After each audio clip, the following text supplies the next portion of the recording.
Lighty 1101. You know, this is just getting harder and harder to say over time. Like, what is this?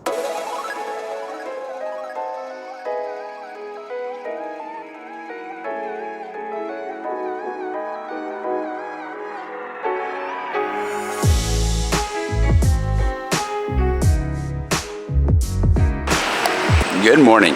It is Monday. Happy Monday. And today, I'm gonna be heading down to Fringe. Fringe is a coffee shop that's in the game, one of my favorite coffee shops in town, owned by a guy named Jeff, who's a professional photographer who opened a coffee shop in Paris and kind of in Fashion Central. So we're gonna go down and talk to him today about some of his best tips for photographing coffee. See if we can't improve our coffee photography game today. That, at least, is the goal. Of course, the first goal would be to drink some coffee and then we'll photograph some of it.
Good. So, yeah. Do it like that? Oh yeah. This is how we can at least start. Jeff is a little nervous. We're gonna get through this. It's gonna be okay. I prefer being around on the other side of the camera. Understandable. So we're at Fringe, which is in the game. I forgot to mention earlier, in case you've forgotten and you want to get your stickers from this guy or his lovely staff. But he's also a professional photographer. This whole place is geared towards photography. He's got a bunch of really cool cameras up in the corner. I don't even know if I take good photos of coffee. I'll be honest. I'll ask for your opinion later when I'm not recording. How do we improve our coffee photography? If somebody's walking around, they've got their cell phone. If people are traveling, I mean, if you've got a camera like this, we can talk about that too. But just maybe basic levels of like, I don't know, how do we make sure that you're taking like the best photo of a cup of coffee or cappuccino that you can? Okay. Well, first of all, if you're doing a milk-based product that's hot, yep, you got to do it as soon as you can. You got to take the photos as soon as you can, because the foam in the milk is going to pop. And it's going to make this like lunar surface on your coffee if you wait too long. And so you want to, as soon as it's done, you want to take it. That's great advice, actually. Yeah. And because then it degrades, doesn't it, too, like the foam, and so any of the latte art, it's just going to kind of disappear. Not disappear, but it just kind of doesn't. It looks kind of gross. Right. It still tastes good, but it doesn't look so good. The other thing you might, what I would recommend is try and do some lighting. I know this might be difficult, but lighting on Instagram is super flat. Yeah. And what I like to do in my cafe, I always shoot actually where we're standing. Okay, perfect. Because it's got this Rembrandt kind of light coming through a window. Yep. So the light's coming in at around like, I don't know, 45 degrees. Yep. So you get some... It's kind of like a diffused lighting, isn't it? Well, it's diffused, but it's also, you get shadow and light, because there's a quite deep shadow on the side that's away from the window. Yeah. So it's gonna make it contrasty, and so actually the coffee is gonna look better, and everything is gonna be more defined because you have that contrast because of the light. Yeah. It's not a sharp contrast like in direct sunlight. Right. That's probably something, unless you want that kind of effect. Right.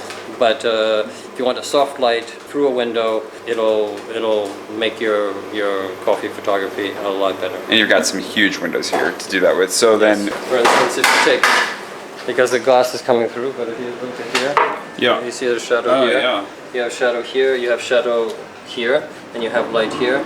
So, and it's going to give more, in French you say relief, sort of like a more 3D kind of feeling instead of this flat thing. Got it. Yeah. Even like on an espresso cup, where it's not going to be filled up to the top, so you're going to get a little bit of shadow here. Yeah. So you're going to get the surface of the espresso, some in the shadow, some in the light, and it makes a lot more contrast, and it's a much more powerful. Right, because the light's coming in from this side, and it's down here, then you get the shadow from this side as well. Exactly. The other thing I think would make it interesting, but you're going to use the controls on your camera, is to use more shallow depth of field. Okay, yeah, so then you need to have a lens. Or another app on your phone that's going to be able to let you adjust the depth of field. So you would have, like, if you want the beautiful latte art in focus and the cup and the saucer out of focus, Yep. then that latte art is going to pop. Yep. Because all the rest is going to be a little bit blurry. Because the table, there's nothing else on it. It's not very interesting. The saucer is not very interesting. But if you want to get that latte art, try use it. For instance, on an iPhone, you can use portrait mode that does have that kind of depth of field. Make your photography much more interesting. And even my phone now has a portrait mode. I think all modern Androids are starting to get up there, but the portrait mode kind of makes a. Is it like a faux depth of field because it's combining two photos kind of thing? I think so. Yeah. I think it has two lenses or something like that. But yeah, you want to stop down on a 35 millimeter digital camera. Yep. Like f22, f16 or something like that. So you get that depth of field, or there are camera apps where you can adjust the aperture, even if you don't have this portrait mode, and then you can adjust that. I actually have a 35 millimeter for this guy, a prime, which is how I end up getting depth of field. For those of you that may not be as into the photography side of things, is when there's less of what's is in focus, so the background would be a lot blurrier. Yeah. With this lens right now, it's probably a pretty wide depth of field, so the background's a little bit blurry. But if I were to swap it out for my 35, the background would be really blurry, and I would be very crisp. Yeah. It just highlights the subject matter that you have a lot more because everything else ends up blurry, and so your eye goes directly to whatever it is you have in focus. Yeah, exactly. I think those are the three best things I could say. The other thing is that if you want to do a composition, maybe you don't want, coffee with latte art or something else, another table like this, you don't want to center your main subject. You want to put it off to the side a little bit. It'll also make it more interesting, because that's the biggest mistake people make, is just always centering what they think is the most interesting part of the photo. And what you want to do is you want to do your composition so everything leads to it, makes a more dynamic kind of image if you off-center your point of interest in a photo. Would you have a rule of thumb? Would you advise people use the rule of thirds? Or I do. It's classic, but it works. I could put a grid over the screen, I guess, for that. But the rule of thirds, again, for anybody that doesn't follow, is just dividing the screen into thirds, both vertically and horizontally. And then those lines then are really good guidelines for figuring out where you want to align your subject matter, which is really good. And a basic thing for portrait photography is putting the nose, which is a line, on one of the vertical thirds, and one of the horizontal thirds on the eyes. So it's off-centered, and it makes it a little bit, so it has more space on one side, and it makes it a little bit more interesting. You can see part of the background or something like that. It's perfect. Should we create a couple of the effects that you were just talking about? Sure. Let's do it.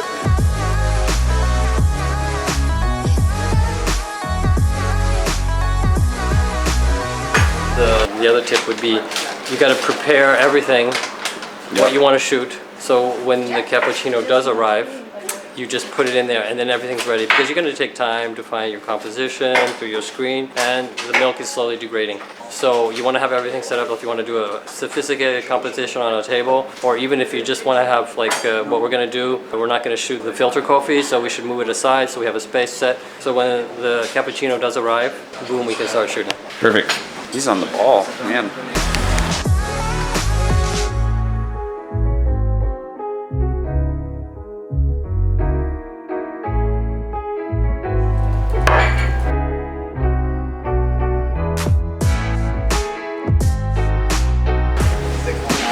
So, if I'm going to do it like this, in portrait mode, and so this is just to show what we have here. Is the shadow and the light, and you even have this extra little highlight here.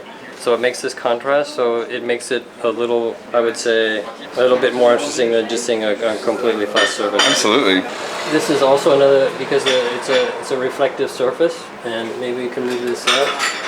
What you can see here is you can get, maybe sometimes if you're at the right angle, you can get the outside reflection. Oh yeah. What you see here is a bit of the building. And the sky. So that's the other advantage, but you have to be at a certain angle. You can't do it when you're shooting straight up. Changing up your angles gives you more options. And this angle, you can definitely see where the buildings and the shadows, and then you have the sky here. And this is interesting because you have the shadow in front of you and the highlight in the back. Shall we try a cappuccino? Absolutely. Just makes it look easy.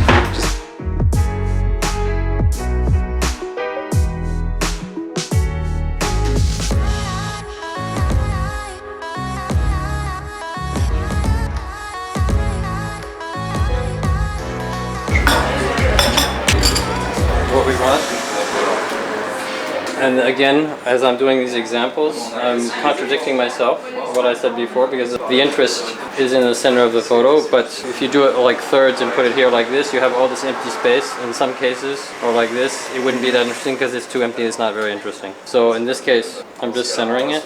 You see all these little micro bubbles? Well, if we didn't have this kind of lighting, we wouldn't be able to see them, and it wouldn't give any texture, it would be completely smooth. And as you can see here, the saucer, the table, the spoon are out of focus because we use this portrait mode, which gives a greater depth of field. Right, so the latte art's in focus, but then the saucer's out. Exactly. Which is impressive. And let's see if let's see what we can do here. No, That's out a lot of of focus, yeah. The table's in focus on that one. But the idea is to accentuate the surface of the coffee, and as you can see, if you want to get a close-up, there's even more and more little bubbles popping up, so it goes really fast. So the best the time to do photography for latte art is just as soon as it hits the table, so everything has to be prepared. Yeah, that makes perfect sense. The other thing you can do for if you're having a hard time getting it to focus exactly where you want it is to back up and then crop it in. Yes, so exactly. the camera's your phone camera, this camera, they're all shooting at a high enough resolution that you can easily crop it in. You can get the shot you want by stepping back and then cropping it in later, and no one will ever know the difference. So if you're having a difficulty, usually it means you're too close if you can't get it in focus the way you want, that macro focus. And so just back up, get the shot, and then crop it in, and no one will ever know. Yeah. And I have another idea of something, another composition that you could do. I love ideas. Or you could do it post-crop Okay. if you wanted something like this, Oh yeah. where you have half the latte art. And then you kind of crop some of it out. Yeah. Or you might want to have a corner like a pastry here or something like that. It looks really nice. And then it kind of diffuses the attention. That's still your focal point, but Yes, it is. And that's an example. And if you see, this is about 1/3. I put this in about 1/3 of the photo. Yeah. So there's that imaginary line and about 1/3 here. So try to pick the best lighting you can. Hopefully diffuse like indirect lighting so it's not super harsh. Get your coffee while it's hot. Prepare, that's a really good point to have it actually prepared so when the coffee sits down. I never even think about that, so that's really good. Yeah, especially for latte art. I mean, if you, well, espresso, if you notice this, the surface of the espresso is sort of, the crema has gone. Yeah. So it's espresso and latte arts that you, or milk-based coffees that you want to do right away. Filter coffee doesn't matter. You can't see if it's hot or not. Yep. Unless you want to have that backlighting and have the steam coming up. And that you can't use with flat lighting. It has to be this sort of angled light that you get through a window, and at the right angle you can get, the steam of the coffee, coming up. I like to get those steamy shots. It also helps on the contrast side to have something darker behind the steam. It's a little bit more visible if there's darkness and depth, because then especially if it's blurry behind the steam, you can really see it. So that's really good. Any other last minute thoughts or? No, not really. That's fantastic. You really just need your phone. If you have a relatively modern smartphone, you'll be good to go. And of course, if you plan. Yeah. Think ahead. Yeah. Yeah, and then try to pick the seat in the coffee shop with the best lighting possible. Yes. Awesome. Yes. Thanks, Jeff. Yeah. Thanks, Jay.